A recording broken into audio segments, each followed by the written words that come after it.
Hey guys, it's Mel. Welcome to my channel.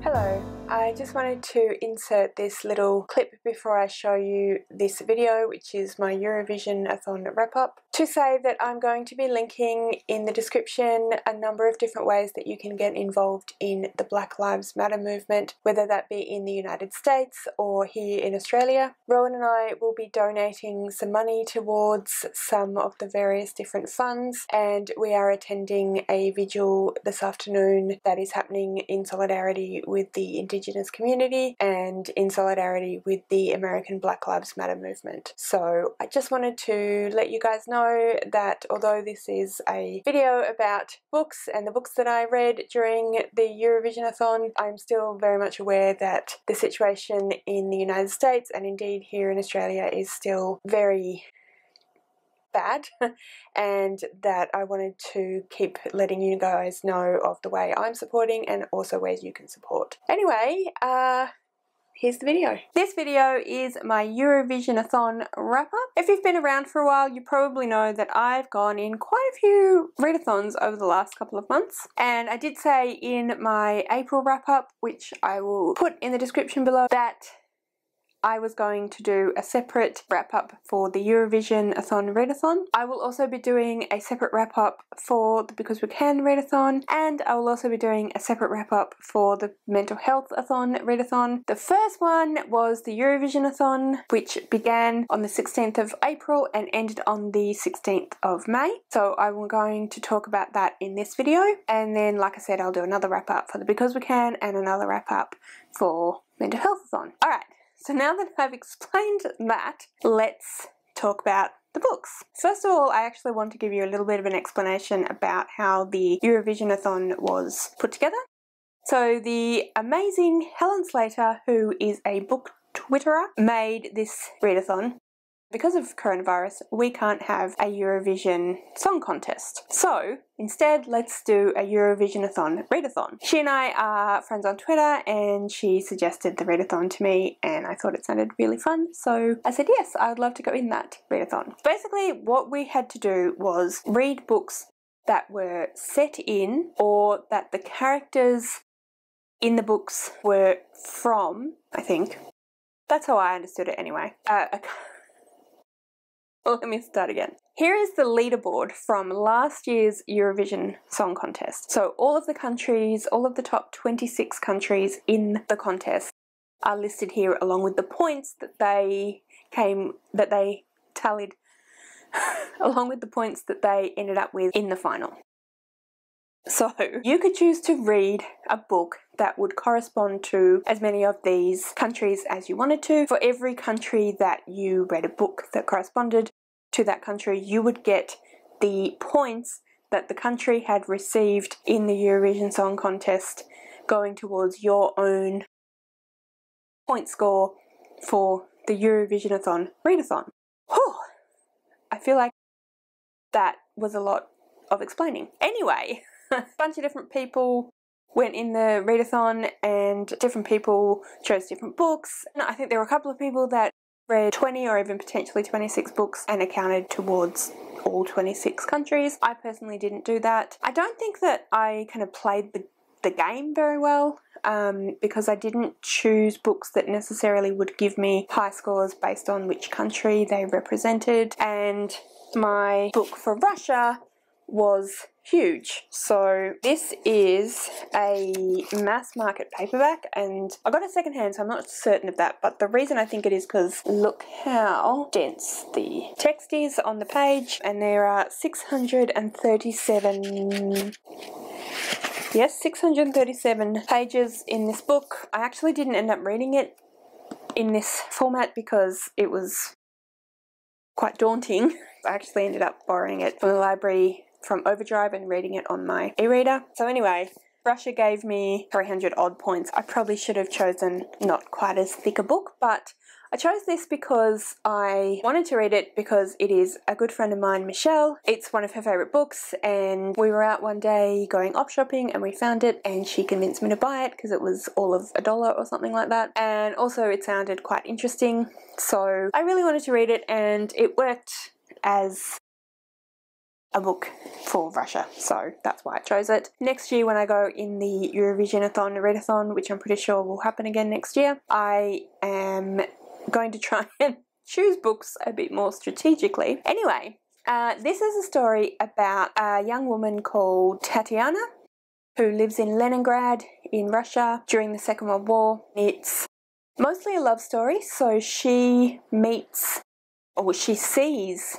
a young officer at a bus stop and he sees her. It's insta-love, but it's kind of more insta-attraction, and they end up having this odd interaction that goes on for the afternoon, but then they discover, this is not really a spoiler because it happens in the first few pages. Anyway, they discover that he is actually boyfriend, although that's not really the case because of the timing, but beau, I guess, is probably the better term, of her sister, her older sister, and she doesn't want to hurt her older sister, so they pretend as though Alexander is still courting her older sister, but in the meantime he's also courting her. So it's a love triangle. There's a lot of angst to do with attraction and love triangles and all of that sort of thing, but it's also a story about Leningrad during the Second World War. It's a story about the effects that war can have on a family and a society, a city,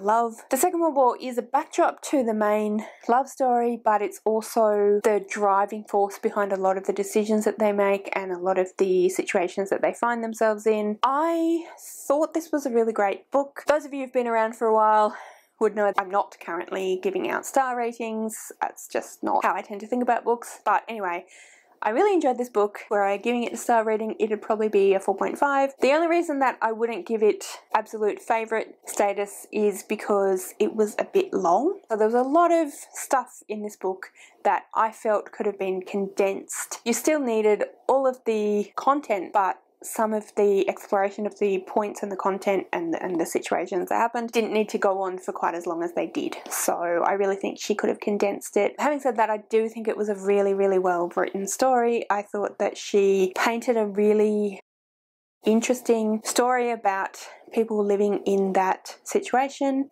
So my sort of area that I know most about in terms of history is definitely ancient history and classics, but I did study modern history at school, and I have read quite a lot of fiction that talk about the Second World War, and so it's obviously very well researched, and Paullina Simmons obviously knows a lot of what she's talking about, so I found that really, really interesting and really well written. I thought that she wrote the main character Tatiana really, really well. She painted an amazing picture of this scared, confused young woman who found herself in a situation that she didn't know how to handle and having all these feelings that she doesn't really know how to handle, and at the same time having to try and strive to live and survive in this very bleak, very just full-on setting. The other characters in the book I thought were still very well written, but I didn't think as well written, I guess, but that's okay because Tatiana was the main character, so we were seeing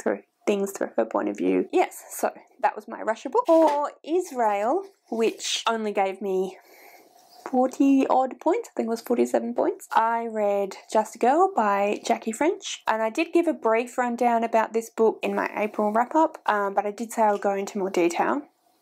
So this book is set in Israel or Judea in, I think it's 79 AD or thereabouts, and it is about a young girl whose village is destroyed by Romans, and it is about her and her grandmother and her younger sister attempting to survive hiding out in a cave. Yeah, it's a bit of a coming of age story. It's a story about her discovering more about herself and about the world she lives in, and finding her inner strength, looking after her family.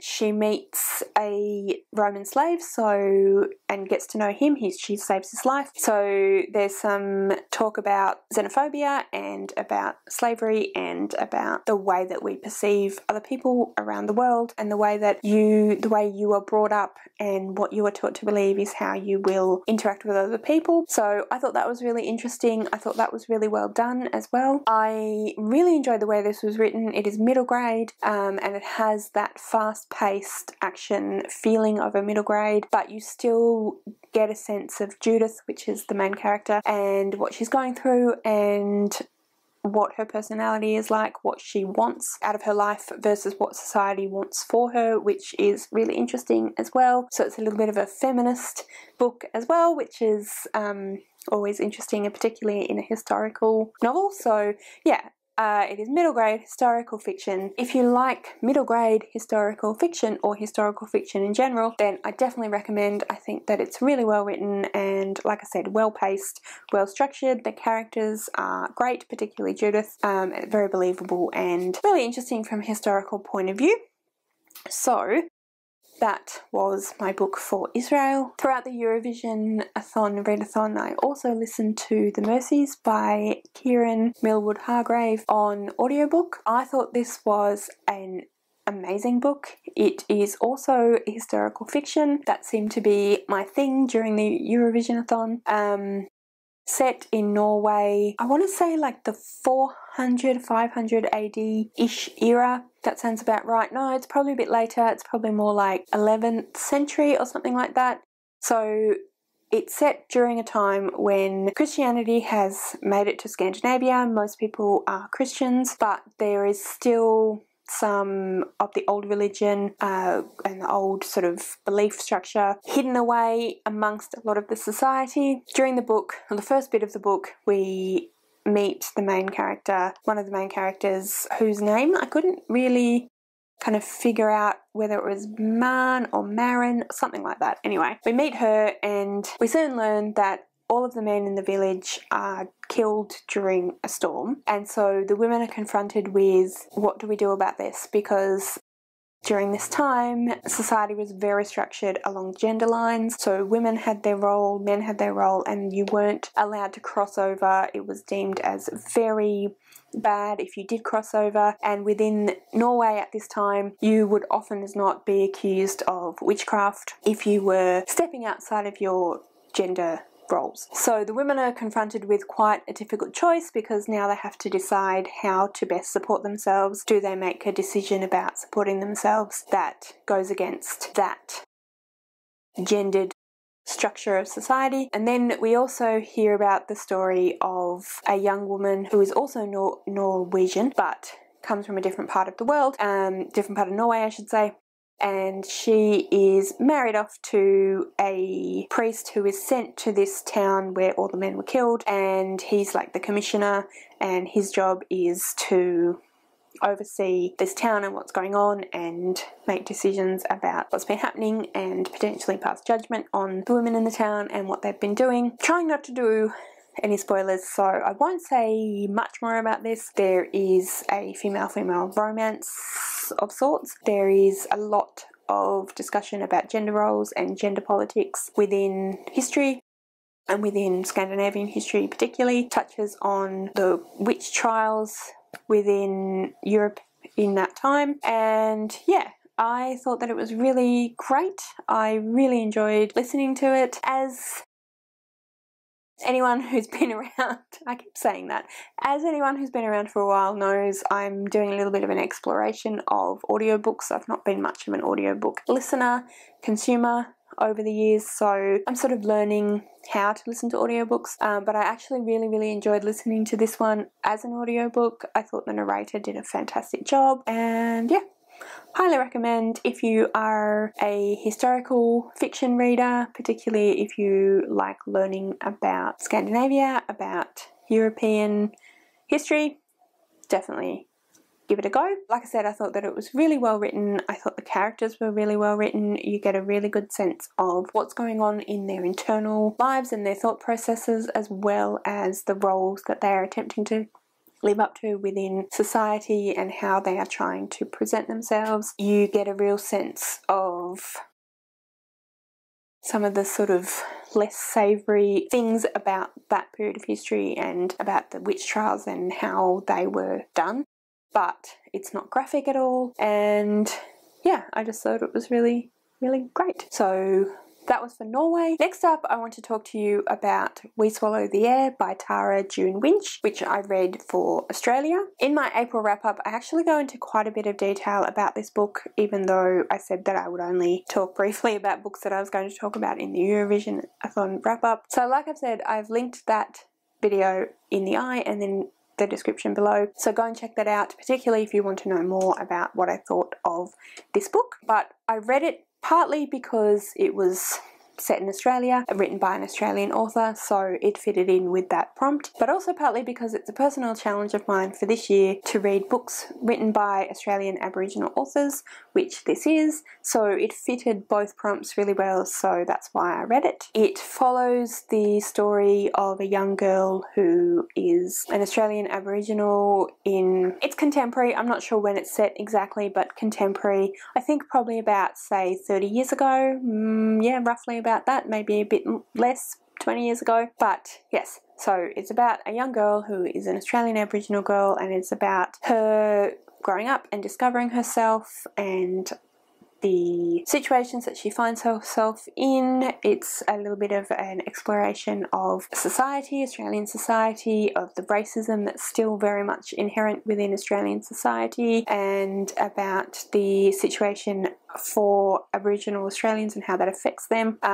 Yeah, like I said, if you want more in-depth on what I thought and felt about this novel, please go and check out my April wrap-up, but it was very hard-hitting, but it was fantastic and I definitely recommend it. I definitely am enjoying reading books written by Australian Aboriginal authors. Next up, I would like to talk to you about Eleanor Oliphant is Completely Fine by Gail Honeyman. Poor little Eleanor Oliphant is Completely Fine was a book that had to do quite a lot of work. It's actually a reread for me, so I've talked about this on my channel on several different occasions. It was one of my favourite books from last year, so I'm not going to go into any detail about the book. I've talked about it a lot. I feel like a lot of people have talked about it a lot. I have a video coming up that I talk about it in as well. Anyway, it was a reread for me. I read it for all 3 of the readathons that I have been doing over the last few months. So it was for Britain for the Eurovision-a-thon. It was for the challenge to read a book by a debut author, so a debut book by an author for the Because We Can readathon, and it was one of the host picks for Mental Health-a-thon. So you will hear about this book quite a bit in the next few videos. So like I said, I'm not going to go into any more detail than that, but I read that book again, loved it again, and it counted towards Britain. And then we come to my 2 failures for Eurovision-a-thon. So the first of these is The Diary of a Young Girl by Anne Frank, and this is a failure because I actually thought that the Eurovision-a-thon ended a day later than it did. So I had been reading this, I started reading it rather late because I suddenly realised that if I read a book from the Netherlands, then I would get a really high number of points. So I started reading it thinking that this is a young adult book, I will get through it quite quickly, forgetting how long it was. It's been quite a long time since I'd read it. Anyway, the point being, I started reading it rather late in the readathon and thought that I had an extra day when I didn't. So I only got through half of it by the point that I realised that the readathon was done. Anyway, it is a book that I've read in the past and I'm probably not going to finish it this time around. I probably don't need to give any detail about this one. I feel like it's pretty well known. It is the diary of Anne Frank, who was a real person, so it's a memoir diary that she wrote for herself when she was in hiding in the Second World War in the Netherlands, and then it was published by her father posthumously for her. The diary of a teenage girl and her experiences. So it's quite a mixture. You get information about what's going on in the world, you get information about what's going on in her situation, you get information about what's going on for her internally and her feelings. It's a really difficult book to talk about because it was never written for the purpose of being published as a book that people would read, although she did go back and rewrite some sections that because she thought that maybe she would publish it later once everything was over. But she thought that after she'd already been writing it, so she went back and changed a few things, but then it's not It's not something she published herself. So, and because it is a book about her experiences, and particularly because it's about a person who was killed in the concentration camps during the Holocaust, it is not something that I feel like I can really comment on from any standpoint, but particularly as a reader. So anyway, yes, I will finish it at some point, but it's not a book that I finished for the Eurovision-athon. And my second failure is The Aeneid by Virgil. So I chose this, I think that you saw in my TBR video, which again I will link below and in the eye. I talked about the fact that I potentially would read either of two classics, one being the Aeneid and one being the Iliad. So the Aeneid being representing Italy and the Iliad representing Greece. Ended up deciding on the Aeneid because it would have given me more points, because it was Italy and Italy got more points in the Eurovision-athon at the Eurovision Song Contest last year, but it was a mistake to choose the Aeneid. It's been a long time since I read the Aeneid. I read both the Aeneid and the Iliad for my classics course at university, and I did that I graduated from that in 2003. So it's been quite a long time since I read either of those books, and I think I must have had rose-coloured glasses on when it came to the Aeneid, because then I started reading it and realised that it's a slog. There are elements that are interesting, but it's a slog. I remember at the time studying it and talking about the fact that it was essentially Virgil trying, or some people's opinion of the book is that it was Virgil attempting to legitimise Rome as a important powerhouse, I guess, and legitimise Rome as being of the same standing as Troy or Athens. So he steals a lot of elements from both the Iliad and the Odyssey by Homer in an attempt to big up Rome and to big up Roman writing and Roman literature and Roman history. And it's just not that easy to read, and it's also very derivative of the Iliad and the Odyssey. So being someone who has read both of those books and being someone who has studied all three of those books, it just wasn't something that I really was particularly enjoying reading as part of a readathon and reading for pleasure. So I really should have picked something else. Anyway, I did not, and I DNF'd it for the time being. So that brings me to the end of my Eurovision-athon readathon wrap-up. Thank you so much for watching. I really hope that you enjoyed this video. Please comment below if you have read any of these books and let me know what you thought of them. Comment below if you went into the Eurovision-athon readathon and let me know how you went, what you thought of it. And please do go and check out Helen's Twitter. I will link that in the description below. She will be running this again next year, so please go in it. It was a lot of fun, and yeah, as I said, thank you so much for watching. If you like this video, please give me a thumbs up. Don't forget to subscribe to my channel, and I will see you next time.